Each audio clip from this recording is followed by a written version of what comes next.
Assalamualaikum warahmatullahi wabarakatuh. Apa kabar sahabat beriman? Selamat datang di Magenta Islam.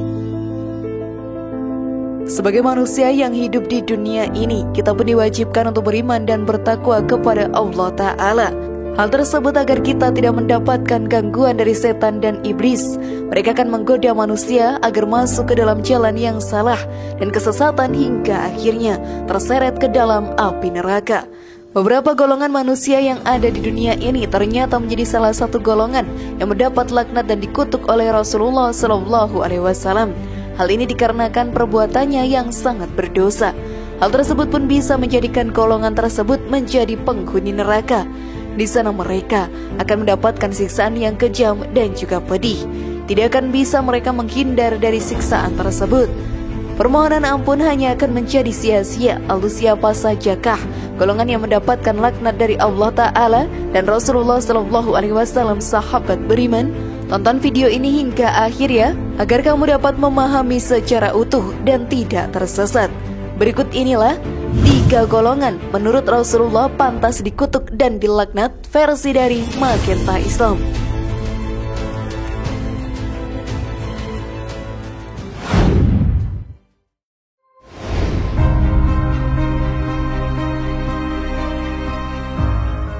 Pecandu minuman keras.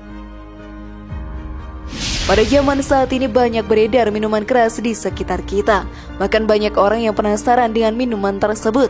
Setan pun menggoda mereka dan tidak sedikit dari orang tersebut yang terhasut sehingga mencoba minuman haram itu. Meminum khamar atau minuman keras sangat dilarang oleh ajaran Islam. Hal ini karena minuman tersebut memabukkan. Ketika mabuk, sahabat beriman, banyak orang yang bertindak di luar kendali dan merugikan banyak pihak, sehingga minum khamar merupakan dosa yang sangat besar.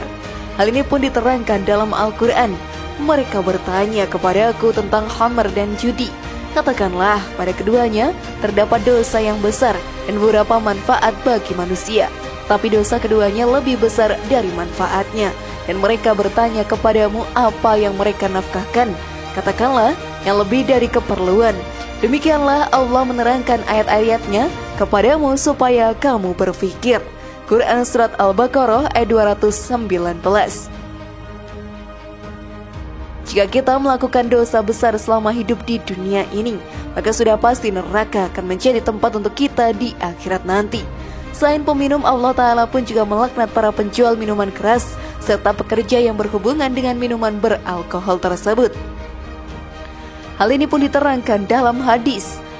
Allah melaknat peminum khamar yang menyuguhkannya, yang menjualnya, yang membelinya, yang membuatnya, yang menyuruh membuat, yang memanggul, dan yang menerimanya.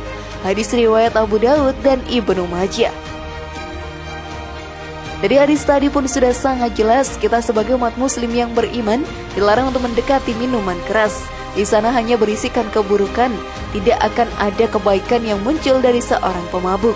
Jika kalian digoda setan dengan rasa penasaran untuk mencobanya, maka ingatlah, panas api neraka akan membakar kalian hingga hangus tak bersisa. Lalu kalian pun akan dihidupkan kembali untuk merasakan siksaan itu secara terus-menerus. Semua yang ada di dunia ini, sahabat beriman, hanyalah sementara dan cobaan untuk kita semua. Cobaan yang menguji tingkat keimanan serta ketakwaan kita. Maka dari itu, janganlah kita kalah dengan godaan setan yang terkutuk, karena mereka hanya ingin menyesatkan kita ke jalan yang salah agar menemani mereka di neraka nantinya.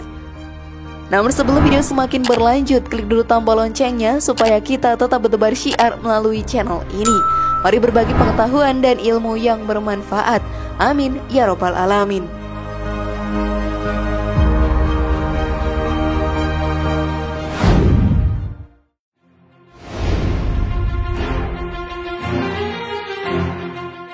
Durhaka kepada orang tua. Setiap anak yang terlahir di dunia ini haruslah berbakti kepada kedua orang tuanya. Hal ini pun sudah menjadi sesuatu yang wajar dilakukan oleh seorang anak yang beriman kepada Allah Ta'ala. Orang tua kita pun telah merawat diri kita ini dari kandungan hingga dewasa dengan penuh kasih sayang mereka. Sungguh berdosalah kita jika kita membalasnya dengan perlakuan yang kasar dan menyakiti hati mereka. Namun masih saja ada beberapa anak yang durhaka pada orang tuanya.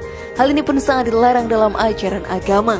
Bagi anak yang melakukan hal tersebut, maka Allah Ta'ala akan menyegerakan azabnya di dunia maupun di akhirat nantinya. Hal ini pun dijelaskan dalam hadis.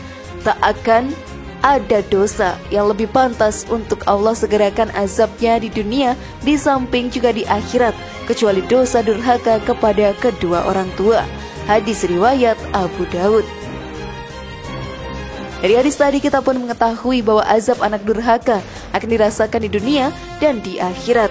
Banyak sekali kisah dongeng yang menceritakan bahwa anak durhaka mendapatkan azab yang sangat pedih di dunia.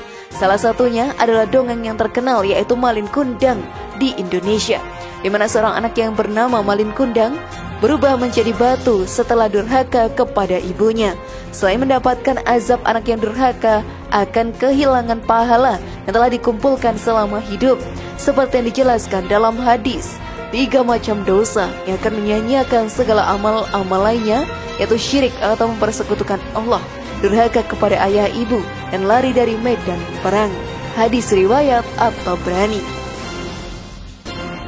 Setelah pahalanya menghilang sahabat beriman, mereka pun juga akan kesulitan dalam masuk surga. Tidak akan pernah bisa seorang anak durhaka masuk ke dalam surga, walau hanya sebentar saja. Mereka pun akan terhalang untuk masuk ke dalam sana. Hal ini pun dijelaskan dalam hadis. 3 macam dosa yang diharamkan Allah bagi yang melakukannya untuk masuk surga, yaitu 1. Orang yang selalu mabuk-mabukan atau minum khamr, 2. Orang yang mendurhakai ibu dan ayahnya, dan 3. Germo atau orang yang membiarkan istrinya melacur atau orang yang sengaja memelihara pelacur. Hadis riwayat Ahmad, An-Nasai, dan Al-Hakim. Oleh karena itu sahabat beriman, janganlah kalian durhaka pada orang tua yang sudah membesarkan kita dengan penuh kasih sayang.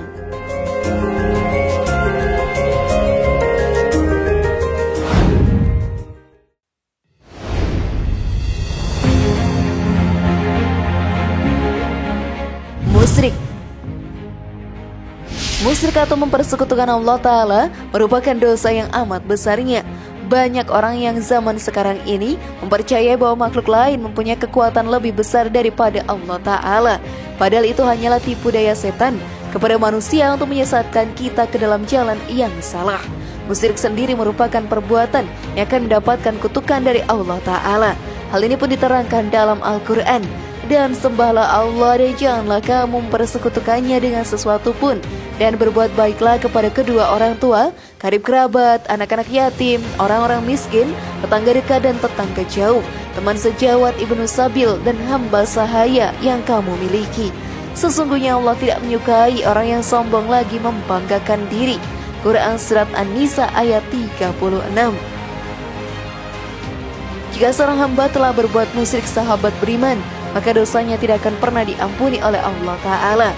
Hal inilah yang menjadi sebuah kerugian yang amat luar biasa besarnya. Karena hal tersebut, kita tidak akan pernah bisa masuk ke dalam surga Allah Ta'ala. Seperti yang dijelaskan dalam Al-Quran, sesungguhnya Allah tidak mengampuni dosa syirik, mempersekutukan Allah dengan sesuatu, dan Dia mengampuni dosa selain itu bagi siapa saja yang Dia kehendaki. Dan barang siapa mempersekutukan sesuatu dengan Allah, maka sungguh dia telah tersesat jauh sekali. Yang mereka sembah selain Allah itu tidak lain hanyalah berhala-berhala, dan mereka tidak lain hanyalah menyembah setan yang durhaka. Quran Surat An-Nisa ayat 116-117. Dari ayat tadi kita pun mengetahui betapa besar dosa dari perbuatan musyrik ini. Kita sebagai manusia beriman kepada Allah Ta'ala harusnya mempercayai bahwa tiada Tuhan selain Allah. Setan pasti akan terus menggoda manusia agar tidak mengikuti jalan yang benar. Karena itu diri kita pun harus membentengi dengan iman yang tebal agar tidak masuk ke dalam golongan yang dilaknat oleh Allah Ta'ala. Sungguh mengerikan, bukan sahabat beriman?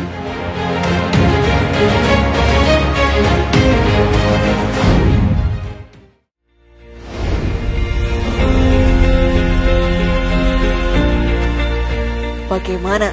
Lantas sudah pahamkah kalian? Semoga informasi tadi bermanfaat ya, dan buat kita berpikir lebih bijak. Mari bangun Magenta Islam ini dengan cara klik tombol subscribe, like, share, dan aktifkan tombol loncengnya. Wassalamualaikum warahmatullahi wabarakatuh, dan jangan lupa tonton video yang lainnya.